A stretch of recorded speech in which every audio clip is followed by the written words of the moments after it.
תודה דני, שלום לכולם. קודם כל אני רוצה להודות למכון הערבה על קיום הכנס המאוד מאוד טוב הזה ועל כך שהוא כל שנה מקדיש את הכנס לזכרו של נועם סגל. לא מובן מאליו. אני רוצה לברך את בני המשפחה של נועם סגל שנמצאים כאן, את אמו נילי ואחיו ואחותו רועי ודוקטור גילה סגל, היום דוקטור, מזל טוב.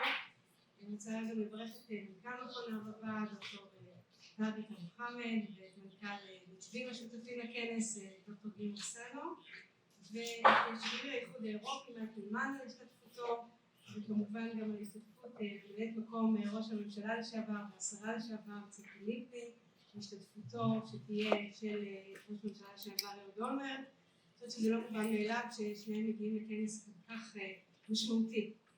אני הגעתי לכאן בעיצומו של מאבק או מרוץ לפריימריז שאני שותפה בו היום, וכשקבעו איתי את התאריך הזה בכלל לא חשבתי שאני אהיה ממש 7 ימים לפני סיום המרוץ ומה תהיה הסיטואציה, אבל דווקא בגלל הזמן הכנס הכל כך חשוב הזה, גם בזמן כזה היה לי מאוד מאוד חשוב להגיע.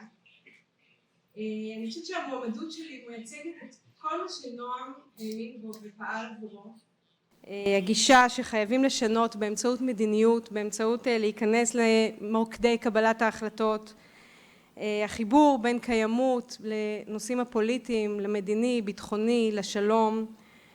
התפיסה הזאת מייצגת את מה שנועם האמין בו, וכמו שנאמר, נועם סגל היה בוגר מכון הערבה, הוא היה חבר מאוד מאוד קרוב ויקר שלי.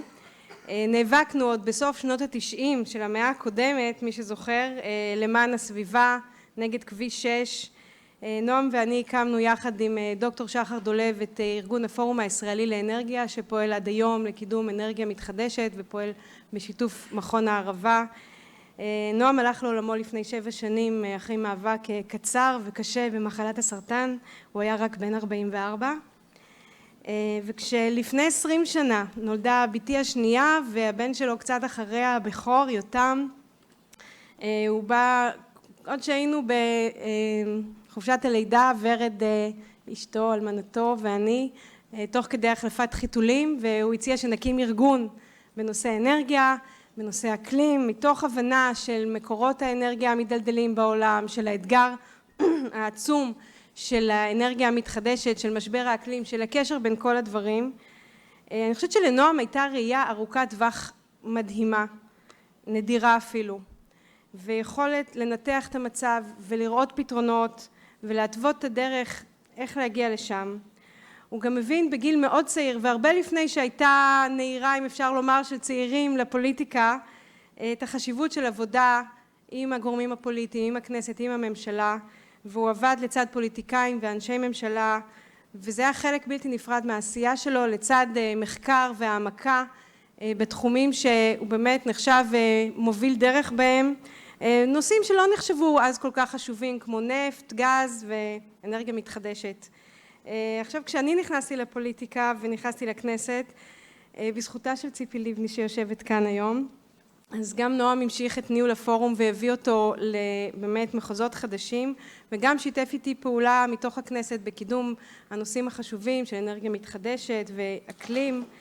אחרי שהוא סיים את הדוקטורט הוא נסע לאוקספורד לעשות פוסט דוקטורט, וזמן קצר לפני מותו הוא קיבל אישור למענק מחקר ענק, שהנושא שלו היה, של הצעת המחקר, שיתוף פעולה אזורי בנושא מים, אנרגיה ומזון, שמכון הערבה היה גם שותף להצעת מחקר, ובאמת בסופו של דבר מכון הערבה יחד עם אוניברסיטת אוקספורד הוציאו לפועל את המחקר, ואני חושבת שבכנסים הקודמים, בשנים הקודמות דיברו הרבה עליו.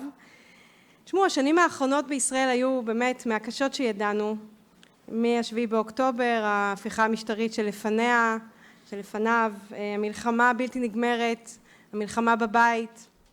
אני כל הזמן חשבתי מה נועם היה אומר, עלו בי מדי פעם המחשבות האלה. אני חושבת שהוא היה אומר, הכתובת הייתה על הקיר, אז הייתה סיר לחץ, חבית חומר נפץ, והנה, התפוצצה.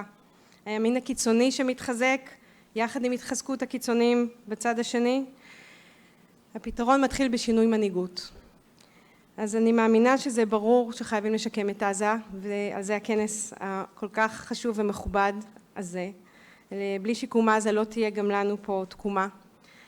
חייבים להבין שנחזור לעוד 7 באוקטובר שוב ושוב, אם לא ניתן תקווה, ומול שכנים מיואשים אנחנו לא נוכל להמשיך עוד הרבה זמן. צריך לתת תקווה לכל מי שחי באזור שלנו.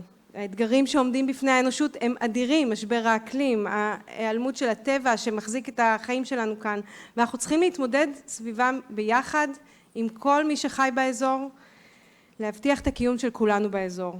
אז כדי שזה יקרה חייבת להתחלף כאן המנהיגות, אנחנו צריכים מנהיגות שרואה את הדברים אחרת, וגם בגלל זה אני החלטתי לחזור לזירה הפוליטית ולהתמודד בדמוקרטים, אבל באמת כולנו צריכים לפעול ביחד, כל מי שנמצא כאן, כדי לפעול, לשנות את התפיסה בישראל.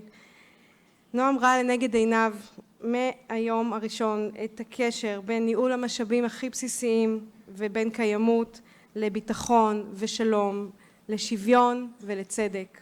את העקרונות והחזון האלו עלינו לשמור ולקדם. שיהיה כנס מוצלח.